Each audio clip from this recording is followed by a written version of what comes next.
पिछले निबंध में हमने देखा कि दर्शन क्या और कहाँ नहीं है। साथ ही उसके सकारात्मक पक्ष पर भी हमने चिंतन करने की कोशिश की। चलिए आज हम दर्शन की विभिन्न शाखाओं पर अटखेलियां खेलते हैं। देखते हैं कि ज्ञान युग की हरियाली के पीछे दर्शन के कौन कौन से रंग बिखरे हैं। दर्शन शास्त्र की मुख्यतः 5 शाखाएं हैं, जहां से ज्ञान की अनंत शाखाएं फूटती हैं और हर दिशा में जीवन का प्रचार प्रसार करती हैं। दार्शनिक होने के नाते ना हमें भूत से कोई लेना देना है, ना ही भविष्य से। ऐसी दशा में सिर्फ एक ही विकल्प हमारे पास बच जाता है, वह है वर्तमान के अध्ययन का, जहां हम अपने वर्तमान का आकलन और अवलोकन करते हैं। दर्शन शास्त्र की शाखाएं कैसे वर्तमान से जुड़कर हमारी अवधारणाओं और कल्पनाओं को आकार देती हैं। चलिए इस निबंध के जरिए सोचने का प्रयास करते हैं।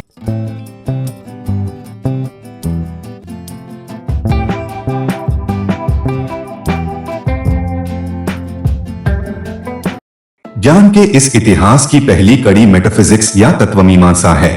कभी ना कभी आपके साथ भी ऐसा जरूर हुआ होगा कि आपने भी अपने अस्तित्व पर सवाल उठाए होंगे। किसी दिन नींद से जागकर आपको भी लगा होगा कि जो सपना था वो सच था, या खुली आंखों को दिखती यह दुनिया एक स्वप्न है। कल्पनाओं ने पहली बार उड़ान संभवतः इसी शाखा से भरी होगी। आधुनिक विज्ञान फिलॉसफी के इन्हीं सवालों पर अपनी व्याख्या दे रहा है।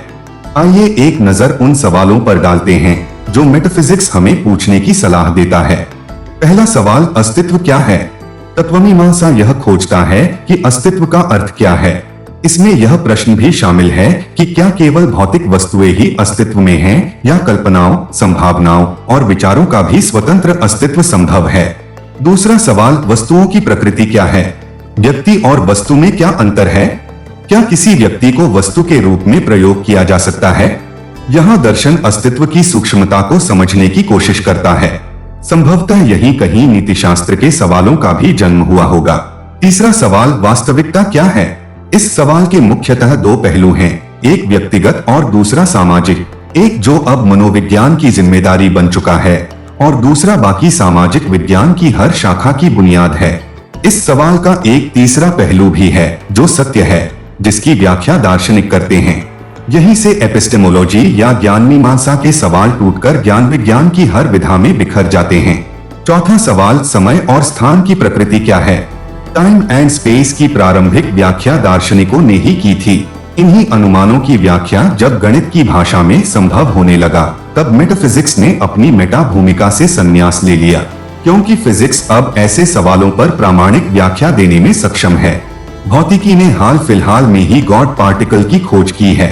स्ट्रिंग थ्योरी से लेकर ना जाने कितने सिद्धांत अब स्पेस और टाइम की सटीक व्याख्या कर पाने में सक्षम हैं। परंतु शायद ही ऐसा कभी कोई देश और काल होगा जहां विज्ञान की जिज्ञासा कभी शांत हो पाएगी। पांचवा सवाल, कारणता क्या है? हमारे जीवन में जो हुआ, अच्छा हुआ या बुरा, किस कारण हुआ, क्यों हुआ? क्या हर दिन हर पल हम ऐसे ही किसी सवाल से नहीं उलझे रहते हैं? क्या विज्ञान हमारे जीवन में घटी हर घटना का जवाब दे सकता है? संभवतः नहीं। इसलिए जहां विज्ञान की सीमा समाप्त होती है, वहीं से भगवान की परिभाषा शुरू होती है। जब तक मौसम विज्ञान ने बारिश को नहीं समझा था और सिंचाई की आधुनिक व्यवस्था हमारे खेतों को सींचने में सक्षम नहीं थे, तभी तक इंद्र का देवलोक कायम था। कृषि प्रधान भारतीय संस्कृति से पुरंदर इंद्र की भूमिका न जाने कहां विलीन हो गई। कुछ और भी सवाल हैं जिन पर मेटाफिजिक्स चिंतन करता आया है। इन सवालों की खास बात यह है कि इनका जवाब व्यक्ति विशेष पर निर्भर करता था और तब तक करता रहेगा जब तक हमारे जीवन से मन जुड़ा रहेगा। जैसे पहचान और परिवर्तन क्या है? संभावना और आवश्यकता क्या है? चेतना और मन की प्रकृति क्या है? वैसे तो फिलॉसफी की इस शाखा के औपचारिक समापन की घोषणा 1924 से लेकर 1936 के बीच हुए वियन्ना सर्कल में जुटे बुद्धिजीवियों ने कर दी थी, क्योंकि उनका मानना था कि जिज्ञासा की इस दिशा में किसी नए निष्कर्ष पर पहुंचना अब संभव नहीं है। सबसे मजेदार बात यह है कि जिन निष्कर्षों पर पाश्चात्य दार्शनिकों ने मेटाफिजिक्स के समापन की घोषणा की, वहीं से भारतीय दर्शन शास्त्र की शुरुआत होती नजर आती है। कई पाश्चात्य दार्शनिकों ने जिक्र भी किया है कि कैसे भारतीय दर्शन से वे प्रभावित हुए। आर्थर शोपनहावर ने बताया है कि भगवद गीता के अध्ययन ने कैसे उनकी फिलॉसफी पर प्रभाव डाला है। गौर से देखिए उपनिषदों के इन 4 महावाक्यों को। पहला, प्रज्ञानम ब्रह्मा मतलब चेतना ही ब्रह्मा है। दूसरा, अहम ब्रह्मास्मि मैं ब्रह्मा हूँ। तीसरा, तत्त्वम असि तू वह है। और चौथा, अयम आत्मा ब्रह्मा यह आत्मा ही ब्रह्मा है। संभवतः भारत को विश्व गुरु की उपाधि यही कहीं मिली होगी। हेगल के एब्सोल्यूट को जब ब्रेडले महोदय ने कॉन्क्रीट बना दिया तब भी निष्कर्ष कुछ ऐसा ही था जैसा अद्वैत दार्शनिक सदियों से हमें समझाने की कोशिश कर रहे थे। जब ब्रह्मा सत्य होता है तब जगत मिथ्या बन जाती है। यही नहीं, अगर जगत को सत्य मान लिया जाए तो तार्किक रूप से ब्रह्मा मिथ्या बन जाता है, क्योंकि पारिभाषिक स्तर पर ब्रह्मा की जगह कोई भी शब्द ले सकता है। जो अखंडित है उसका ज्ञान संभव नहीं हो सकता है, क्योंकि ज्ञान की अवधारणा ही विखंडन से संभव है। खैर, जैसा कि आपने देखा, तत्वमीमांसा से जुड़ा हर सवाल आज भी हमारे लिए कितना जरूरी है, क्योंकि ऐसा हर सवाल हमारे वर्तमान से जुड़ा होता है। व्यावहारिक जगत में टाइम एंड स्पेस की सीमा में सत्य सिर्फ वर्तमान का संभव है। नई कल्पनाओं की उड़ान भरने से पहले क्या यह व्यावहारिक बुद्धिमानी नहीं होगी कि हम इन सवालों का सामना करते हुए दर्शन को खुद के लिए परिभाषित करने का प्रयास करें, ताकि एक बेहतर दुनिया की कल्पना को सामाजिक आकार देने में हम अपनी भूमिका ईमानदारी से निभा सकें। हर इन सवालों में एक अवधारणा सामान्य रूप से मौजूद है। क्या आप अनुमान लगा सकते हैं कि हम किसकी बात कर रहे हैं? आपने सही समझा, हम ज्ञान की अवधारणा की बात कर रहे हैं, जो फिलॉसफी की दूसरी शाखा का अस्तित्व तत्व से आजाद कर देती है। जी हाँ, हम ज्ञान मीमांसा या एपिस्टेमोलॉजी की बात कर रहे हैं। ज्ञान क्या है? ज्ञान के स्रोत कहाँ हैं? बाह्य दुनिया के अस्तित्व को हम कैसे जान सकते हैं? सत्य क्या है? विश्वास का साक्ष्य से संबंध क्या है? मानव ज्ञान की सीमाएं क्या हैं? ज्ञान युग में अर्थव्यवस्था के केंद्र में सूचनाएं नहीं ज्ञान है। ज्ञानाकर्षण के इस मंच पर हम विस्तार से ज्ञान से जुड़े इन सवालों पर चर्चा करेंगे, न सिर्फ उसके दार्शनिक पहलू पर, बल्कि उसके सामाजिक, मनोवैज्ञानिक, आर्थिक आयामों पर भी अपनी अवधारणाओं और कल्पनाओं को आकार देने की कोशिश करेंगे। ध्यान से देखिएगा तो ज्ञान से जुड़े सवालों के जवाब वर्तमान से न्याय का हमारा निवेदन ही तो है। इस तरह हम पहुंचते हैं दर्शन शास्त्र की तीसरी शाखा पर, जो है नीति शास्त्र। आज भी कोर्ट कचहरियों में हम न्याय की अपेक्षा पाले उन सवालों को लिए चक्कर लगा रहे हैं जो नीति शास्त्र के अंतर्गत आते हैं। नैतिकता क्या है? सही और गलत के बीच का अंतर कैसे निर्धारित किया जाए? नैतिक उत्तरदायित्व क्या है? नैतिक नियमों का आधार कहाँ है? नैतिकता के सिद्धांत क्या है? नैतिक संकट कैसे हल किया जा सकता है? नैतिकता और कानून के बीच क्या संबंध है? नैतिकता कैसे विकसित हो सकती है? व्यक्तिगत और सामाजिक नैतिकता के बीच क्या संबंध है? नैतिकता के वैश्विक मानदंड क्या हो सकते हैं? क्या आपको यह एहसास हुआ कि किस तरह नीतिशास्त्र का भी हर सवाल हमारे वर्तमान को केंद्र में रखता है? सही और गलत के बीच का चुनाव हमारे अनुभवों को आकार देता है, जो अवधारणाओं के रूप में हमारे ज्ञानकोश में शामिल होता जाता है, और वर्तमान में लिया हर निर्णय हमारी इन्हीं अवधारणाओं और कल्पनाओं पर निर्भर करता है। जो निर्णय हम हर पल लेते हैं, उनकी छाप हमारे अंतःकरण पर अंकित होती जाती है, जिनका प्रभाव हमारे व्यवहार में देखा जा सकता है।